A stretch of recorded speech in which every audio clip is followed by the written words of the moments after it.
Henry Winkler's story begins in darkness. His parents fled Nazi Germany in 1939, carrying nothing but hope and haunting memories. They lost family members to the Holocaust, including Henry's uncle who waited too long to escape. This tragedy cast a permanent shadow over the Winkler household, where safety meant success and failure was unforgivable. Born in Manhattan on October 30th, 1945, Henry seemed destined to disappoint. While his parents rebuilt their lumber business and demanded excellence, their son struggled with something they couldn't understand. School was a daily nightmare. Words jumbled on pages, numbers made no sense, and every assignment felt like an impossible puzzle. His parents, unable to comprehend his difficulties, called him "dumb dog" and stripped away privileges each time he failed. The house echoed with arguments and disappointment. Henry absorbed every harsh word, every frustrated sigh, every moment when he felt like a burden. He carried this shame through high school, believing he was fundamentally broken. Teachers banished him to corners, classmates laughed at his stumbling attempts to read aloud, and Henry accepted that he was simply stupid. Everything changed at 14 when he discovered acting. On stage, the shame melted away. When he played Billy Budd in 8th grade, the applause felt like salvation. For the first time, Henry wasn't failing, he was soaring. This became his escape, his proof that maybe he wasn't worthless after all. College presented new challenges. Despite applying to 28 schools, only 2 accepted him. At Emerson College, he nearly failed his first 2 years until theater professors recognized his raw talent. He developed survival strategies, memorizing everything since reading was torture, joining discussions to avoid written work, and using charm to mask his struggles. Yale School of Drama seemed impossible, but Henry's audition became legendary. When his mind went blank during Shakespeare, he improvised fearlessly. The judges saw something special in his boldness. At Yale, he perfected the art of creative adaptation, never reading scripts exactly as written, but making every performance uniquely his own.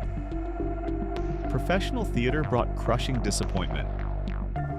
After just 3 weeks at Arena Stage, Henry was fired. Not for poor performance, but because he'd merely been a placeholder for another actor. The drive back to New York was filled with tears and self-doubt. Maybe he really wasn't good enough. But Henry refused to quit. He survived on commercial work, performed for free at Manhattan Theater Club, and joined improv groups. When Broadway beckoned with 42 Seconds from Broadway, he thought his moment had arrived. Instead, the show opened and closed the same night, crushing his dreams in a single performance. Hollywood called in 1973, though Henry resisted. He saw himself as a New York stage actor, not a television performer. But within 5 days of arriving in Los Angeles, he landed a guest spot on The Mary Tyler Moore Show. This opened doors to the audition that would change everything. The Happy Days creators wanted a tall, blonde heartthrob for a tiny role with 6 lines. Henry was short, dark-haired, and nothing like their vision. But on his 28th birthday, he walked into that audition room, threw on a leather jacket, delivered the lines with attitude, tossed the script in the air, and walked out without another word. The room sat in stunned silence before offering him the part. What happened next surprised everyone. Fonzie was meant to be background decoration, but Henry's instincts transformed the character. When the script called for hair combing, Henry simply looked in the mirror, nodded approvingly, and put the comb away. Fonzie didn't need to fix his hair. It was already perfect. This small choice captured the character's essence and made him a star. The leather jacket almost never happened. Network executives worried it made Fonzie look criminal, forcing Henry to wear cloth jackets, including a ridiculous bright green one. Producer Gary Marshall cleverly convinced executives that leather was acceptable for motorcycle safety, then strategically placed Fonzie's bike in every scene. The irony? Henry couldn't actually ride motorcycles and was terrified of them. As Fonzie's popularity exploded, Henry faced an unexpected curse. When Happy Days ended in 1984, Hollywood couldn't see past the leather jacket. For nearly 10 years, nobody would hire the most famous face in America. Directors saw only Fonzie, not the versatile actor underneath. Henry described this as psychic pain that was debilitating. During this wilderness period, Henry reinvented himself behind the camera. His production company created hits like MacGyver, proving his talent extended far beyond acting. He directed films, won Emmys for children's programming, and slowly rebuilt his reputation as a multifaceted artist. Personal revelation came at age 31 when his stepson Jed was diagnosed with dyslexia. Suddenly, Henry's lifetime of struggles made sense. He wasn't stupid or lazy. He had a learning difference with a name. This discovery was both liberating and infuriating. All those years of shame had been unnecessary. This diagnosis became his mission.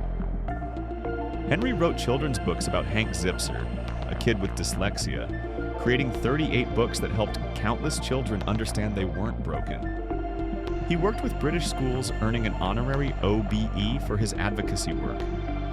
His message was simple but powerful. You're not different because you're broken. You're different because you're special. Adam Sandler became an unlikely savior. After mentioning Fonzie in a Saturday Night Live song, Sandler and Henry formed a friendship that revived Henry's acting career. The Waterboy led to multiple Sandler collaborations, followed by scene-stealing roles in Arrested Development and Parks and Recreation. Then came Barry. At 73, Henry finally earned his first acting Emmy for playing Gene Cousineau, a complex acting teacher balancing comedy with tragedy. After 43 years in Hollywood, he stood on that Emmy stage and said, "If you stay at the table long enough, the chips come to you."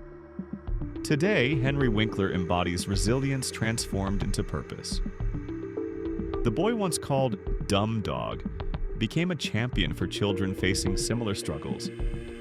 His 6 grandchildren know him not as Fonzie, but as a grandfather who listens without judgment and loves without condition.